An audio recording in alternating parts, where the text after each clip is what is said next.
కొట్లాడిన వాళ్ళం కాదు మేము. రాష్ట్రం వస్తే ప్రజలు బాగుపడతారు, రైతులు బాగుపడతారని చెప్పి రాష్ట్రం గురించి కొట్లాడేటువంటి వాళ్ళం మేము. రాష్ట్ర సాధనలో అగ్రభాగాన నిలిచినటువంటి వాళ్ళం మేము. కేసీఆర్ గారి నేతృత్వంలో పొలిటికల్ పార్టీలను ఐక్యం చేస్తే మేము ప్రజా సంఘాలను, ఉద్యోగులను ఐక్యం చేసి వారి నేతృత్వంలో తెలంగాణ ఉద్యమంలో పాల్గొని కేసులై అత్యాచార పాల్పడ్డ కూడా భయపడకుండా జైళ్ళలో పెట్టినా కూడా జైళ్ళకు వచ్చి తెలంగాణ గురించి కొట్లాడిన వాళ్ళం. తెలంగాణ రాష్ట్రం సాధించిన వాళ్ళం మేము. తెలంగాణ రాష్ట్రం గురించి ఏర్పడినటువంటి joint action committee Congress party, BJP party, మరి టీఆర్ఎస్ పార్టీతో పాటు అనేక రాజకీయ పార్టీలు ఉన్నటువంటి జాయింట్ యాక్షన్ కమిటీకి మేము కన్వీనర్గా, చైర్మన్గా, కో చైర్మన్గా ఉన్నటువంటి వాళ్ళం మేము. రాష్ట్రం సాధించడంలో ఇవాళ రాష్ట్రం వచ్చింది, ముఖ్యమంత్రులు అయినరు, మీరందరూ మంత్రులు అయినరు, మీకు అన్ని పదవులు వచ్చినాయంటే, అన్ని పార్టీలకు తెలంగాణ విభాగాలు వచ్చినాయంటే రాష్ట్రం వచ్చినందుకే. లేకపోతే ఆంధ్రప్రదేశ్లో 2 పదవులు వస్తే పదవులకు ఆశపడి కక్కుర్తిపడి రాష్ట్రాన్ని తుంగలో దొక్కినటువంటి వాళ్ళ చరిత్ర కూడా చాలా మంది ఉంది. మరి రాష్ట్రం సాధించిన వాళ్ళం మేము. రాష్ట్రం వచ్చిన తర్వాత ప్రభుత్వంతో కొట్లాడి, మాట్లాడి, చర్చించి లౌక్యంతో 43% పీఆర్సీ గడువు లోపలనే, రాష్ట్రం ఏర్పడిన నెల 2 నెలల లోపలనే మొదటి పీఆర్సీ ఇప్పించినాం. నెక్స్ట్ గడువులో అయిపోతున్న తరుణంలోనే మళ్ళా 30% ఇప్పించినాం. మళ్ళా 3వ పీఆర్సీ 5% ఐఆర్ ఇప్పించినాం. ఆర్థిక పరిస్థితులు దృష్టి పెట్టి ఎలక్షన్ తర్వాత చేద్దాం అనుకున్నాం. నెల రోజులు గడువిచ్చి 30,000 మందికి, 40,000 మందికి ప్రమోషన్లు ఇప్పించినాం. రాష్ట్రం ఏర్పడిన తర్వాత ఆనాడు గ్రూప్ 1లో ఓపెన్ కేటగిరీ ఉంటే మళ్ళీ ఇవన్నీ ఆంధ్ర తెలంగాణ ప్రజలు ఒకటే భాష కనుక ఈ పోస్టులన్నీ పోతాయని చెప్పి ప్రభుత్వానికి ఇచ్చి 90% లోకల్కే ఓపెన్ కేటగిరీ పోస్టులన్నీ కూడా 95% లోకల్కి వచ్చేటట్లు మరి మేమందరం ప్రభుత్వానికి ఇచ్చి 90% గ్రూప్ 1 ఉద్యోగాలు ఇక్కడి వాళ్ళకే దక్కేటట్లు, జిల్లాలో 90% జిల్లా పోస్టు జిల్లా వాళ్ళకే దక్కేటట్లు రాష్ట్రపతి ఉత్తర్వులను సవరించి మరి తీసుకొచ్చినటువంటి వాళ్ళం మేము. అనేక అంశాల్లో మేము మాట్లాడుతూ ఉన్నాం.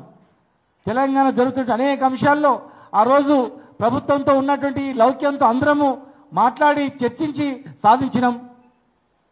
ఇలా అనేక అంశాలు తెలంగాణకు ఆగమవుతుంటే నష్టం జరుగుతుంటే మేము మాట్లాడుతూ ఉన్నాం. మరి మేము ఒక ఉద్యోగులుగా ఉద్యోగాలనే త్యాగం చేసి రాష్ట్ర సాధనలో జైళ్లకు వెళ్ళింది. రాష్ట్రం రాకుంటే ఎంతమంది చనిపోయే వాళ్ళో, ఎంతమంది జీవితాలు నాశనం అయ్యేటివో. మరి మా త్యాగాలు శ్రీకాంత్ చారి అమరుల త్యాగాల కన్నా గొప్పవి కాకపోవచ్చు, కానీ కావు, ఎట్టి పరిస్థితుల్లో అయినా వాళ్ళ ఆశయాలకు అనుగుణంగా మేము ఈరోజు పనిచేస్తూ ఉన్నాం. చాలామందికి తెలియదు, సమైక్యవాదులకు తెలియదు, తెలంగాణ వద్దన్నలకు తెలియదు ఆ విలువ ఏంటో. ఇవాళ తెలంగాణ వద్దన్నలు కానీ, తెలంగాణ కోరుకోనలు కానీ ఇవాళ ఏ రకరకాల పదవులున్నా రకరకాలుగా మాట్లాడుతున్న చులకనగా, కానీ అసలైన సిసలైన తెలంగాణ వాదులకు మాత్రం ఈ గ్రూప్ ఏందో, వీళ్ళ కష్టాలు ఏందో వాళ్ళందరికీ తెలుసు. ఇలా మాకు ఉద్యోగులు అంటే కడుపు మండుతుంది. ఉద్యోగులని అవమానపరుస్తుంటే ఇదేందిరా ఇట్లయిపోయింది ఈ పరిస్థితి అని చెప్పి బాధ ఉంది. తెలంగాణ ఉద్యమంలో పాల్గొని రిటైర్ అయిన వాళ్లకు డబ్బులు రాక, ఆరోగ్యాలు బాగాలేక హెల్త్ కార్డులు జర్నలిస్టులకు కూడా మేము కలుపుకున్నాం. జర్నలిస్ట్ హెల్త్ కార్డు కూడా మాతో పాటు ఇవ్వాలని చెప్పి అన్నాడు. హెల్త్ కార్డులు ఎవరు చూస్తలేడు. వాళ్ళు దాచిపెట్టుకున్న డబ్బులు వాళ్ళకు వాపస్ ఇవ్వమంటే ఏదో వాళ్ళ జైల్లోకి ఇస్తున్నట్లు ప్రజలకు చెప్తుంటే ఇలా బాధ కలుగుతూ ఉంది. బ్యాంకులో డబ్బులు పెట్టినట్లు మీ దగ్గర డబ్బులు నెల నెలా జీతాలు కట్టైన డబ్బులు వాపస్ ఇవ్వడానికి ఆ డబ్బులు ఇవ్వట్లేదు. దాదాపు 10,000 మంది ఎదురు చూస్తున్నారు, చనిపోతున్నారు, గుండె వల్లి చనిపోతున్నారు, వైద్యం అందక చనిపోతున్నారు. పాత పెన్షన్ విధానాన్ని రద్దు చేస్తాం, కొత్త పెన్షన్ విధానం రద్దు చేసి పాత పెన్షన్ విధానం ఇస్తామంటే మా ఉద్యోగులు నమ్మి ఓట్లేస్తే ఇలా ఊసు లేదు, పాస్ లేదు. ఒక డిఏ మేము గవర్నమెంట్తో మాట్లాడి ఇప్పించినాం, ఎలక్షన్ కోడ్ వల్ల ఆగిపోయింది. ఇంకొక డిఏ ఇచ్చి 5 డిఏలు ఈ దేశంలో ఏ రాష్ట్రంలో కూడా 5 డిఏలు పెండింగ్ లేవు. ఇప్పటికే స్వాతంత్రం వచ్చినప్పటి నుంచి ఇప్పటి వరకు దాదాపు 2.5 పిఆర్సీలు వెనుకబడిపోయినాం సరైన టైంకి ఇయ్యక. ఇవాళ దాదాపు 2 సంవత్సరాలు అయింది ప్రభుత్వం వచ్చి. అసలు ఏం చేసింది? మీరు ఇచ్చినటువంటి ఈ ఎలక్షన్ ఈ మేనిఫెస్టో ఉంది, ఈ మేనిఫెస్టోలో ఏమి ఇచ్చారు? ఒక్కటన్నా అమలైందా? దీనిలో ఉద్యోగులకు ఇచ్చింది ఏంది? ఒక డిఏ ఇచ్చి నెల జీతాలు ఇస్తున్నాం. కరోనాలో కూడా జీతాలు ఇప్పించినాం. మేము కరోనా సమయంలో జీతాలు ఇచ్చినాం. ఎప్పుడు ఉద్యోగులను అవమానపరచలా. ఇన్ని హామీలు ఇచ్చిండ్రు. ఈ ఇన్ని హామీలలో ఒక్క హామీ కూడా నెరవేరలేదు. ఒక్క హామీ కూడా లేదు ఉద్యోగులు ఇచ్చిన హామీలలో. ప్రైవేటు ఉద్యోగులకు, కాంట్రాక్ట్ ఉద్యోగులకు కూడా మేము పిఆర్సీ ఇప్పించినాం. ఇక్కడ ఉన్నటువంటి టీం అందరం కలిసి. ఈ దేశంలో కాంట్రాక్ట్ ఉద్యోగులకు 30% పిఆర్సీ ప్రభుత్వ ఉద్యోగులకు సమానంగా ఇచ్చింది కూడా ఎక్కడ లేదు. కొన్ని అంశాలు కాకపోవచ్చు కాక మేము కూడా ఒప్పుకుంటున్నాం. ఆనాడు అధికారుల తీరు వల్ల ఆ 371 జియో కావచ్చు,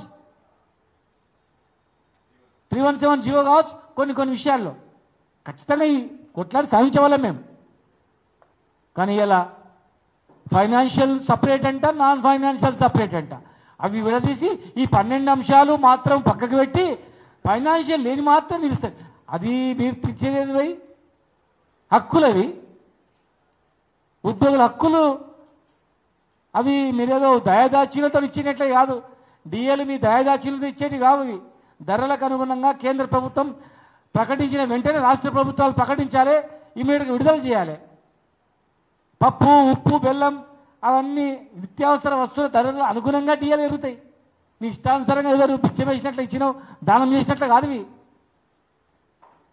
ఇలా ఏమి ఇవ్వకుండా కాలయాపన చేస్తూ మీరు మాట్లాడు. మేము డిమాండ్ చేస్తామని ఒక్కటే, వెంటనే రిటైర్డ్ ఉద్యోగులకు 10,000 మందికి మీరు ఎన్ని బిల్లులు ఆపి 10,000 మంది ఉద్యోగులకు ఒకటేసారి ఇమ్మీడియట్గా వాళ్ళకు రిటైర్మెంట్ బెనిఫిట్స్ మొత్తం కూడా వాళ్ళు దాచిపెట్టిన వాళ్ళ డబ్బులు వాళ్ళకు ఇమ్మీడియట్గా వాపస్ చేయాలని మేము డిమాండ్ చేస్తా ఉన్నాం.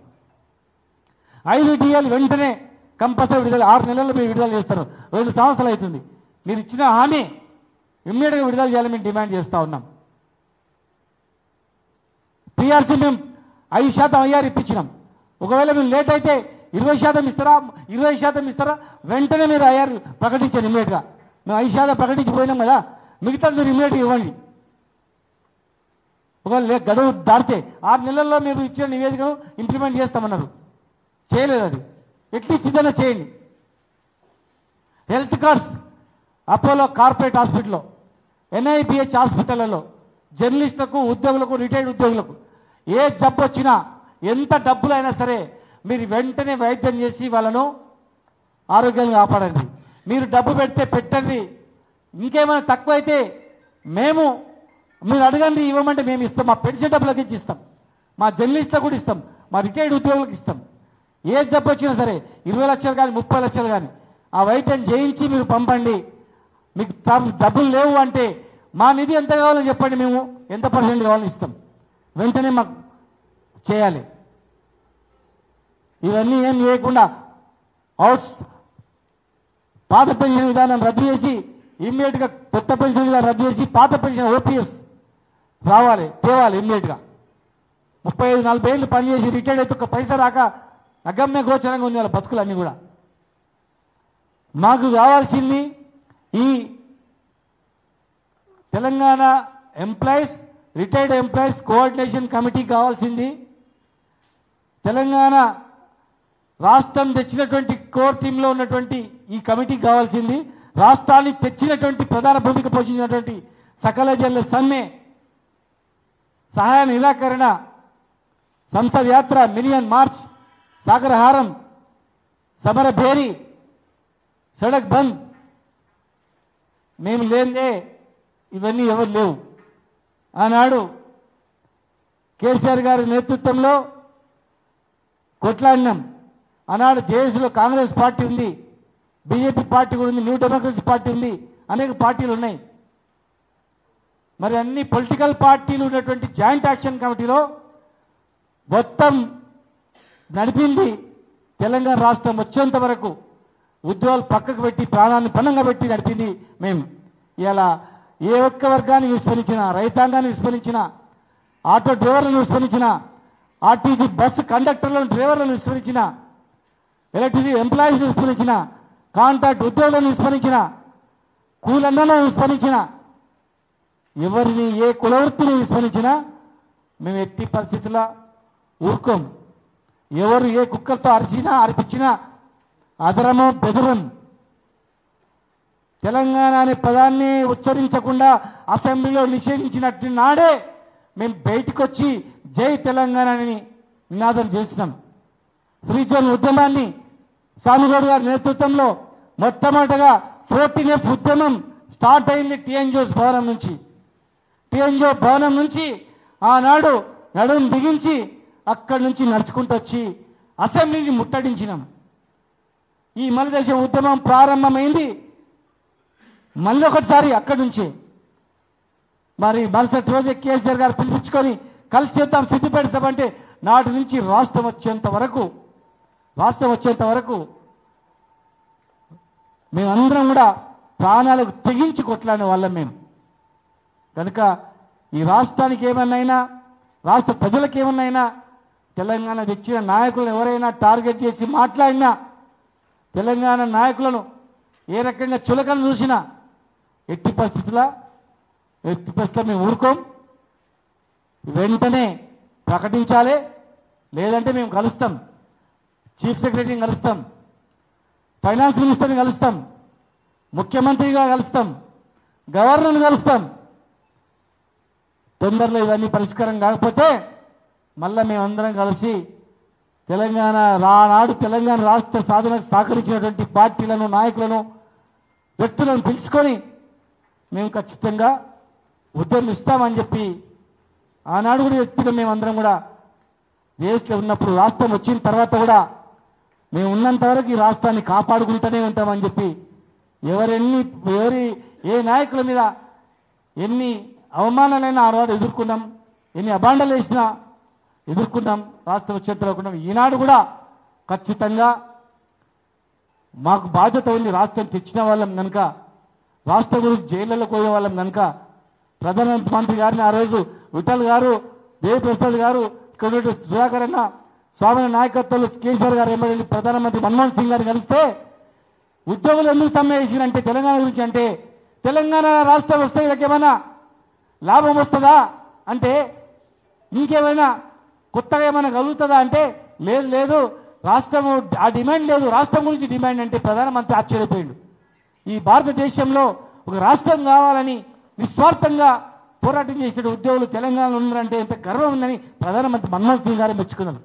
కనుక ఎవరెన్ని మొరిగినా, ఏ కుక్కలు అరిచినా పట్టించుకోకుండా ఆనాడు మేము తెలంగాణ రాష్ట్రం గురించి కొట్లాడినాం. మా ఉద్యోగులను, మా రిటైర్డ్ ఉద్యోగులను, మా కాంట్రాక్ట్ ఉద్యోగులను మేము ఖచ్చితంగా కాపాడుకుంటామని చెప్పి మేము తెలియజేస్తూ, నాటి ఉద్యమ మా అందరికీ ఆదర్శప్రాయుడైనటువంటి మా ఉద్యమ నాయకుడు మా పెద్దలు స్వామిగౌడ్ గారిని మాట్లాడుతూ వస్తుంది.